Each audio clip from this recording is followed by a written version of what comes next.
शब्दांना धार तलवारीपेक्षा जास्त असते आणि विचारांना लागलेले पंख साम्राज्याचा पाय हादरून सोडतात.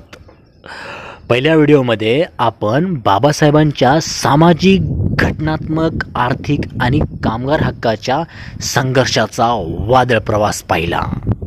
परंतु बाबासाहेबांच्या संघर्षाची व्याप्ती इतकी अथांग आहे की त्यांनी सैनिकाच्या हक्कापासून ते भारताच्या परराष्ट्र धोरणापर्यंत आणि देशाच्या अखंडतेपर्यंत प्रत्येक क्षेत्राला आपल्या क्रांतीने स्पर्श केला. ज्यांनी आधुनिक भारताचा चेहरा मोहरा कायमचाच बदलून टाकला. राष्ट्रीय सुरक्षा आणि सैनिकाच्या हक्काचा संघर्ष तुम्हाला सांगतो मित्रांनो. बाबासाहेबांचे घराणे हे लष्करी पार्श्वभूमीचे होते. सुभेदार रामजी सकपाळ यांचे सुपुत्र असल्यामुळे त्यांना सैनिकाच्या समस्याची जवळून जाण होती. महार रेजिमेंटची पुनर्स्थापना, पुन्हा एकदा बोलतो मित्रांनो, महार रेजिमेंटची पुनर्स्थापना ब्रिटिशांनी भारतीय सैन्यातील महार रेजिमेंट बंद केली होती. बाबासाहेबांनी आपल्या प्रखर युक्तिवादाने आणि संघर्षाने 1941 महार रेजिमेंट पुन्हा सुरू करायलाच लावली. देशाची सुरक्षा आणि काश्मीर प्रश्न, कलम 370च्या संदर्भात बाबासाहेबांचे विचार अत्यंत स्पष्ट आणि परखड होते. देशाच्या अखंडतेशी तडजोड त्यांना मान्य नव्हती. भारताच्या सीमा सुरक्षित राहिल्या पाहिजेत, राहिल्याच पाहिजेत. यासाठी त्यांनी नेहमीच मजबूत परराष्ट्र आणि संरक्षण धोरणाचा आग्रह धरला.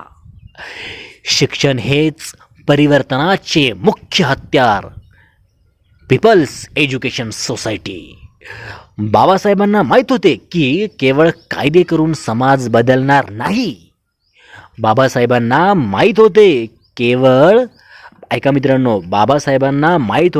केवळ कायदे करून समाज बदलणार नाही म्हणजे नाहीच बदलणार.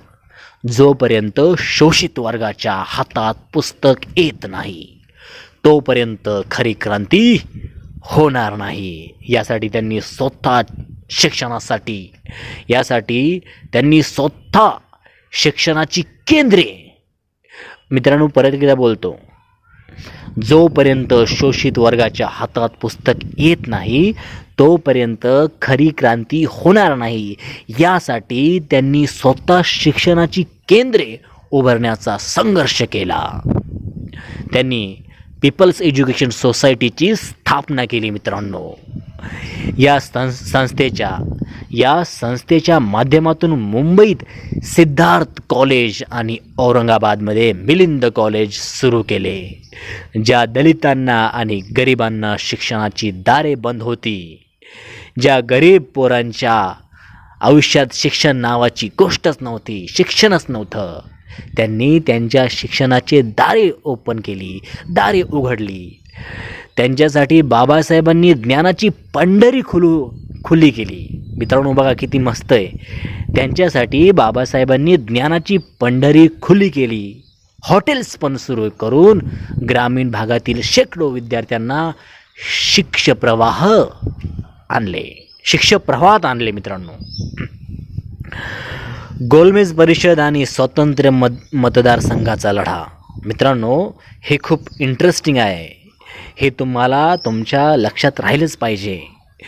गोलमेज परिषद आणि स्वतंत्र मतदारसंघाचा लढा 1930 ते 1932 लंडनमध्ये झालेल्या गोलमेज परिषदामध्ये बाबासाहेबांनी अस्पृश्यतेचे मित्रांनो परत एकदा लाईन बोलतो. लंडनमध्ये झालेल्या गोलमेज परिषदामध्ये बाबासाहेबांनी अस्पृश्याचे प्रतिनिधित्व केले. तिथे त्यांनी ब्रिटिश साम्राज्यशाही समोर उभे राहून जगाला दाखवून दिले की भारतातील कोट्यावधी दलित हे गुलामगिरीत जगत आहेत. त्यांनी दलितांसाठी स्वतंत्र मतदारसंघाची म्हणजे सेपरेट इलेक्टोरेट मागणी केली आणि ती ब्रिटिशाकडूनही मंजूर करून घेतली. हे खूप महत्त्वाचं आहे मित्रांनो. त्यांनी दलितासाठी स्वतंत्र मतदारसंघाची मागणी केली आणि ती ब्रिटिशांकडून मंजूरही करून घेतली. हा लढा इतका पॉवरफुल होता की यामुळे दलितांना भारताच्या राजकीय पटलावर हक्काचे स्थान मिळाले. हा लढा इतका पॉवरफुल होता की यामुळे दलितांना भारताच्या राजकीय पटलावर हक्काचे स्थान मिळाले. पुढे महात्मा गांधीच्या उपोषणामुळे झालेल्या पुणे करारानुसार याचे रूपांतर राखीव जागामध्ये झाले, ज्यांनी शोषित वर्गाला सत्तेत वाटा मिळवून दिला. जगातील सर्वात मोठा वैचारिक त्याग आणि धम्मक्रांती. 13 ऑक्टोबर 1935 रोजी येवला येथे बाबासाहेबांनी घोषणा केली होती. 13 ऑक्टोबर 1935 रोजी येवला येथे बाबासाहेबांनी घोषणा केली होती, मी हिंदू म्हणून जन्मलो असलो तरी हिंदू म्हणून मरणार नाही. ही केवळ घोषणा नव्हती मित्रांनो, तर तो प्रस्थापित विषम व्यवस्थेला दिलेला सर्वात मोठा इशारा होता. पुढील 21 वर्षे त्यांनी जगातील सर्व धर्माचा सखोल अभ्यास केला. त्यांना अशी क्रांती हवी होती जी रक्तरंजित नसेल तर शांततापूर्ण असेल. शेवटी 14 ऑक्टोबर 1956 रोजी नागपूरच्या पवित्र भूमीवर त्यांनी बौद्ध धम्माची दीक्षा घेतली. एकाच वेळी सुमारे 5 लाख अनुयायांसह धर्म परिवर्तन करण्याची ही घटना जागतिक इतिहासातील एकमेव आणि सर्वात मोठी शांततापूर्ण वैचारिक क्रांती ठरली. बघा मित्रांनो, एकाच वेळी सुमारे 5 लाख अनुयायांसह धर्म परिवर्तन करण्याची ही घटना जागतिक इतिहासातील एकमेव आणि सर्वात मोठी शांततापूर्ण वैचारिक क्रांती ठरली.